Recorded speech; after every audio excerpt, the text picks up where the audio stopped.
যে কোনো টিভি আসুক, যে কোনো নিউজ মিডিয়া আসুক, তার বেসিক মিনিমাম ওয়েজ হবে 30,000 টাকা। আপনি এর নিচে দিতে পারবেন না, সরি। না হলে আপনি পত্রিকা চালায়েন না, টিভি চালায়েন না, চাল বিড়ির বিজনেস করেন। যে এই জায়গাটা কিন্তু আমরা করতে পারি নাই। এখানে কি আপনাদেরও তো দায় আছে, বিজিসির দায় নাই? এটার কি ইউনিয়নের দায় নাই? এটা তো সবাই মিলে বলা উচিত। আমি যাচ্ছি, আমি সিইও অফ এ প্রতিষ্ঠান, আমি 10 লাখ টাকা বেতন নিচ্ছি, খারাপ দেখায় তো, এটা তো অরুচিকর লাগে যে আরেকটা আমার যে ছেলেটা সে 10,000 টাকা পাচ্ছে। সত্যি আমি নিজে পার্সোনালি আমার কাছে এটা ইয়ে লাগে। আপনি নিউ ইয়র্ক টাইমসে আপনি দেখেন, ওদের একটা ফ্লোর ওয়েজ আছে। একটা ছেলে একটা অ্যানুয়ালি কত $1,09,000 না $1,07,000 মতো পায়।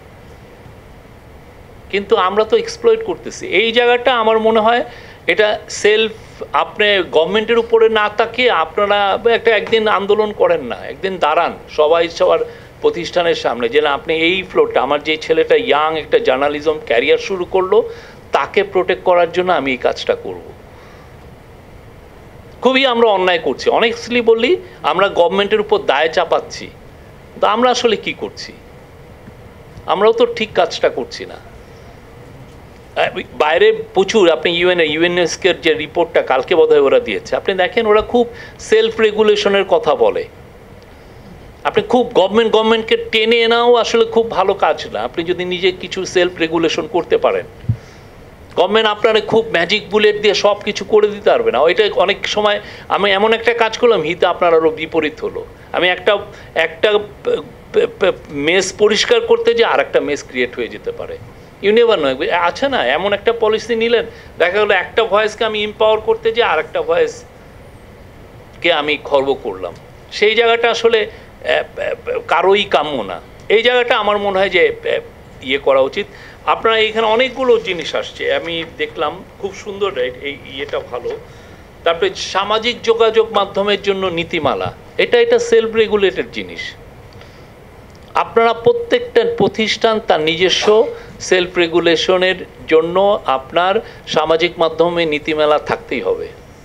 আপনার প্রতিষ্ঠান বলতেছে যে 44 জন পুলিশ মারা গেছে, ইয়েতে পুলিশের যে তথ্য যে 44 জন এই জুলাই আপরাইজিংয়ের সময় 44 জন পুলিশ মারা গেছে। অথচ আপনার সাংবাদিক সে প্রো আওয়ামী লীগ, সে বলে বেড়াচ্ছে 3,000 পুলিশ মারা গেছে ফেসবুকে। তাহলে কি সে কি আপনার ভয়েসটা ক্যারি করে? সে কি আপনার দ্বারা রেগুলেটেড না? আমি তাহলে কিভাবে চিনব?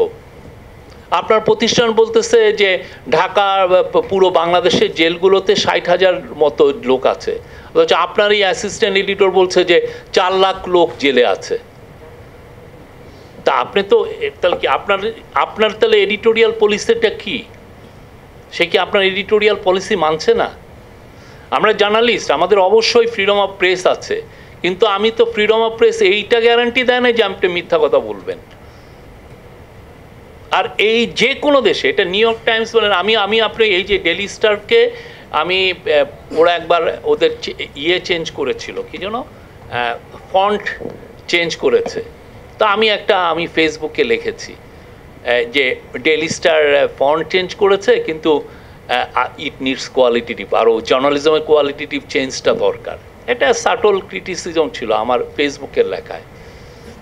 তো একটা ধরনের আমার বসদের কাছে রিপোর্ট করা হয়েছে। বসরা আমাকে সাথে সাথে বলেছে যে never repeat again, because daily star is our client, তুমি এই কাজটা করতে পারো না। আমি তখন বলছি আমার ফ্রিডম অফ প্রেসের এমন নিয়ে, তুমি তো আমার তো ইউ আর এন এমপ্লয়ার। আমার ইয়েতে লেখা আছে, সোশ্যাল মিডিয়া পলিসিতে লেখা আছে যে তুমি এই কাজ করতে পারবা না। আমি নিউট্রালি আমি একটা কথা বলছি, আমি যেমন গভর্নমেন্টকে ওপেনলি তুমি ক্রিটিসাইজ, গভর্নমেন্ট একটা পলিসি নিয়ে কথা বলতে পারো, তুমি গভর্নমেন্টে এইটা বলবা ওইটা বলবা, এই সমস্ত অনেক জিনিস আমার এই সোশ্যাল মিডিয়া পলিসি আমার মনে হয় যে এটা সরকার না করার চেয়ে আমার মনে হয় প্রত্যেকটা হাউস তার নিজস্ব ওয়েতে করা উচিত। প্রত্যেকে সবারই থাকা উচিত, তার জার্নালিস্ট কী কথা বলবে, আপনার প্রত্যেকটা শব্দ, আপনার জার্নালিস্টের একটা শব্দ নিয়ে কিন্তু একটা গভর্নমেন্ট ভাবতে পারে তাহলে কি এই ছেলেটা যখন এরকম কথা বলতেছে তাহলে কি পুরো প্রতিষ্ঠানই কি এরকম নাকি, পুরো প্রতিষ্ঠানই কি আমার প্রতি হোস্টাইল কিনা, বা পুরো প্রতিষ্ঠানই কি এটা বিলিভ করে কিনা। এটা অনেকে মনে করেন যে I have licence to write everything, কিন্তু আপনার তো সোশ্যাল মিডিয়ার রেগুলেশন আছে, আপনি এটার বাইরে লিখতেই পারেন না। এটা সবার উচিত, বাংলাদেশে এটা নাই আমি মনে করি। যেমন ধরেন একটা চিটাং হিল ট্যাক্সের উপরে, হ্যাঁ, আপনি লিখছেন যে ইউপিডিএফ এর মারা গেছে, আপনি লিখছেন এক্সট্রিমিস্ট, আরেকজন লিখছেন ইনসার্জেন্ট, আরেকজন লিখছেন হচ্ছে রেবেল। আপনি কোন শব্দটা ইউজ করবেন? আপনি কোন শব্দটা ইউজ করবেন? এটা তো আপনার পলিসিতে থাকা উচিত, নাহলে তো আপনার ইট সেন্স ভেরি মানে এমন একটা সিগন্যাল দেয় যেটা আপনার জন্য তো ঠিক না, এটা আপনার প্রতিষ্ঠানকে প্রশ্নের সম্মুখীন করে। তো এই জন্য আমার মনে হয় এই জায়গাটা আপনারা করেন। অনেক জায়গায় সেলফ রেগুলেশন আছে, আমার মনে হয় যে মেজর কাজটা এই গভর্নমেন্ট করে দিয়েছে, যে কোনো ধরনের কোনো ইন্টারফেয়ারেন্স আমরা করতে চাই না। ওই যে রিপোর্টটা যেটা কামাল ভাই করেছেন সেটা আমরা আরও বড় পরিসরে এটা নিয়ে কথা বলার সুযোগ আছে। আমরা একটা কমিটিও করে দেওয়া হয়েছে, ইউএনেরও আমরা হেল্প চাচ্ছি কিছু কিছু বিষয়ে। আমরা মনে করি বাংলাদেশের জার্নালিজমটা আরও বেটার হওয়া উচিত, আরও মানে আমরা চাই যে আপনি সত্য কথাটা সব সময় আসুক, এবং যেই লো কনফিডেন্সটা তৈরি হয়েছে জার্নালিস্টদের বাংলাদেশের মিডিয়া আউটলেটদের নিয়ে, সেটাও দূরীভূত হওয়া উচিত। এটা ডেমোক্রেসির জন্য খুব দরকার। একটা ভাইব্রেন্ট মিডিয়া একটা ভাইব্রেন্ট ডেমোক্রেসি তৈরি করে, এটা খুবই এসেনশিয়াল।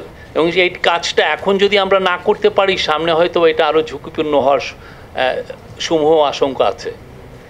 আর অন্যান্য বিষয় সেটা হচ্ছে যে অনেকে বলছেন যে যারা ইউটিউবার বা যারা তাদেরকে রেগুলেট করার কথা বলছেন। আসলে আমরা কিভাবে রেগুলেট করব?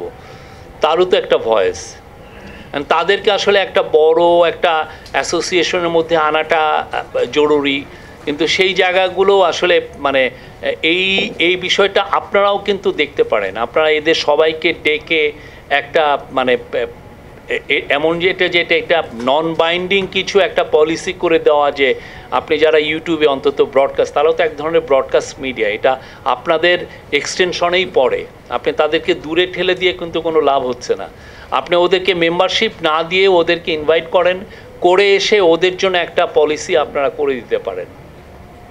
আপনারা ওই যে বিবিসি অ্যাকশন মিডিয়া আছে, এরা আছে, আপনাদেরকে অবশ্যই আমার মনে হয় যে তারা সাপোর্ট এক্সটেন্ড করবে। তো এই জায়গাটা খুবই এসেনশিয়াল, কেন অনেকেই কিন্তু আপনি নিজেও আজকে বা রাজা ভাই নিজেও কালকে বলতে পারেন যে না আমি একক রিপোর্ট করব। আপনি টাকার কারসন দেখেন, বের হয়ে এসছে সে, $6 মিলিয়ন তার বেতন ছিল, সেখান থেকে বের হয়ে সে এখন নিজেই একটা ইউটিউব প্ল্যাটফর্মে সে করছে, তার নিজস্ব একটা প্ল্যাটফর্মে। ইনক্রিজিংলি এই ট্রেন্ডটা তো আরও স্পষ্ট, অনেকে বের হয়ে যাচ্ছেন, অনেকে দেখতেছেন এটা ভেরি ভায়াবল মানে একটা বিজনেস মডেল। এই জায়গাটা আমার মনে হয় যে সবারই এই ক্ষেত্রে ইউটিউবের যারা ইউটিউবার হবেন বা এই ধরনের জার্নালিজম করবেন তাদের ক্ষেত্রে রেগুলেশনটা কি হবে এটা আপনারা করতে পারেন। আমরা অবশ্যই চেষ্টা করব আমাদের যদি সময় থাকে এটা নিয়ে ভাবনা চিন্তা করার বা কোনো ধরনের গাইডলাইন্স করার। আরেকটা বিষয় হচ্ছে যে বাংলাদেশের জার্নালিজম আমরা চাই যে আরও বেটার জায়গায় যাক। আমরা চাই যে সবাই, আমি নিজেও তো আবার জার্নালিজম ফিরতে হবে, আমরা চাই যেন সবাই একটা উন্নত পরিবেশে ফেয়ার ছাড়া আমরা জার্নালিজম করি। এই বিষয়টা খুবই ইম্পর্টেন্ট এবং এইটার জন্যই আমাদের এত কাজ, আমরা কাজ করছি। আপনারা হয়তো ভাবতেছেন অনেক কিছু স্লো হয়ে গেছে, এটার কারণও কিছুটা আছে যে অনেক ক্ষেত্রে প্রায়োরিটি দেওয়া হচ্ছে যে কোন আপনি একটু আগে বললেন যে শুধুমাত্র কনস্টিটিউশন না, কনস্টিটিউশনের আগে judicial reform, police reform, anti corruption reform, এটা নিয়েও কিন্তু পলিটিক্যাল পার্টিগুলোর সাথে কথা হয়েছে এবং অনেক কিছুই আমরা অলরেডি ইমপ্লিমেন্ট করেছি। আমরা সেটা সামনে প্রকাশনার মাধ্যমে জানাবো যে কোন কোন মিনিস্ট্রিতে আমরা কি কি কাজ অলরেডি করেছি। হ্যাঁ, এবং কিছু কিছু জায়গায় আমি বলবো যে অলমোস্ট ডান। যেমন ধরেন এনার্জি মিনিস্ট্রিতে যা যা নতুন নতুন কাজ ছিল, যেইগুলো রিফর্ম নেওয়ার কথা ছিল, প্রত্যেকটা রিফর্ম নেওয়া হয়ে গেছে। আমরা শিক্ষার জন্য পারি নাই, কারণ শিক্ষাটা এত ভাস্ট ছিল, এই পুরো বড় একটা সেই ইয়ে করে নাই। আর এই যে প্রায় 15টা যে কমিশন করা হলো, এটার পুরো শুধুমাত্র যে আমরাই করতে পারবো তা না, আমরা মনে করি যে আমাদের পরবর্তী যে গভর্নমেন্ট আসবেন তারাও এই প্রত্যেকটা কমিশন থেকে কমিশনগুলো নেবেন, নিয়ে স্ক্রুটিনাইজ করবেন, দেখবেন যে কোন কোনগুলো ইমপ্লিমেন্টেবল। আর এই কমিশনগুলো তো আপনাদের রিপোর্টগুলো আপনাদের হাতে আছে, আপনারা এটা নিয়ে আপনারাও পার্সিউ করতে পারবেন যে এই কাজগুলো করেন বাংলাদেশে। আর সরি, আরও কিছু কিছু বিষয় আছে।